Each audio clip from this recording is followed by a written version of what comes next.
l'économie et la situation sécuritaire dans la province du Nord et du Sud-Kivu, dit à l'occupation de plusieurs villes, villages et localités par l'armée rwandaise et ses complices de l'AFC M23, a entraîné une vague massive de déplacements de populations civiles fuyant les atrocités de tout genre.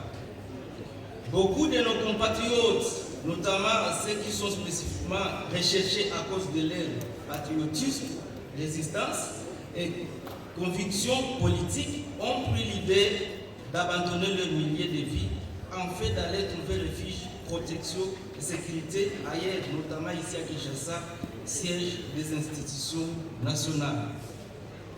D'autres compatriotes se retrouvent dans d'autres parties du pays sous contrôle des forces gouvernementales, notamment à Uvira, Kalemi, Lubumbashi, Beni, Butembo, Kisangani, Bunia et ailleurs. Malheureusement, le constat est partout le même. Une absence totale de mécanismes d'identification, d'accueil et de prise en charge structurée. Les déplacés vivant actuellement à Kinshasa sont confrontés à plusieurs problèmes, notamment 1. Problème de logement. Plusieurs sont logés dans des familles d'accueil, les églises et les abris de fortune. 2. Problème de santé, hygiène et nutrition.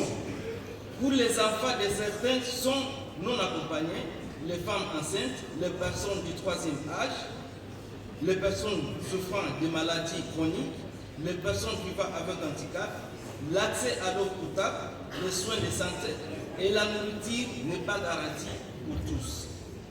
3. Problème de scolarisation. Pour les enfants accompagnés et non accompagnés, dont la prise en charge de frais scolaires n'est pas assurée faute de moyens.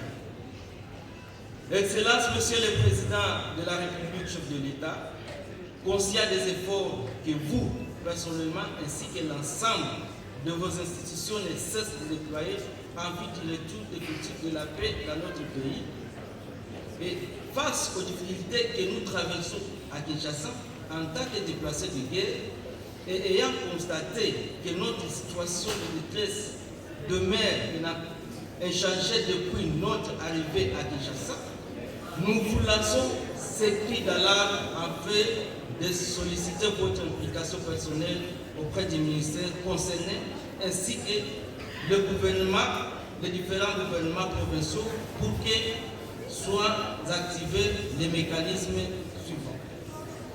D'enregistrement d'identification et connaissance des déplacés comme étant victimes de guerre avec un statut provisoire clair. Les ONG nationales, la Croix-Rouge de la RDC, la MONUSCO peuvent être mises en contribution pour cette opération qui prendra en considération les fichiers en cours d'élaboration par le comité représentatif des déplacés vivant ici à Kinshasa. De mise en place des centres provisoires sécurisés d'accueil et d'orientation avec service médical de base et un accompagnement psychologique. D'octroi des vivres et non-vivres aux déplacés en fait de l'aide assurer un minimum vital. Des garanties de la gratuité des soins médicaux et des scolarisations pour les enfants dans les établissements publics.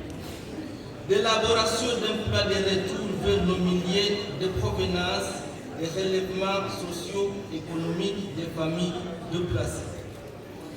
Excellence, Monsieur le Président de la République, chef de l'État, face à cette crise humanitaire silencieuse, une réponse rapide et coordonnée est impérative.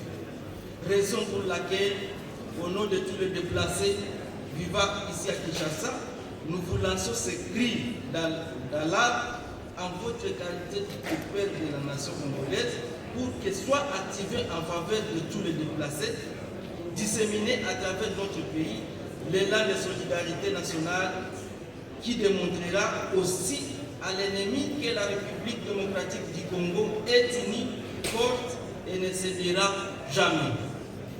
Faites à Kinshasa le 24 juin 2005 pour le comité de déplacés et de Kinshasa, le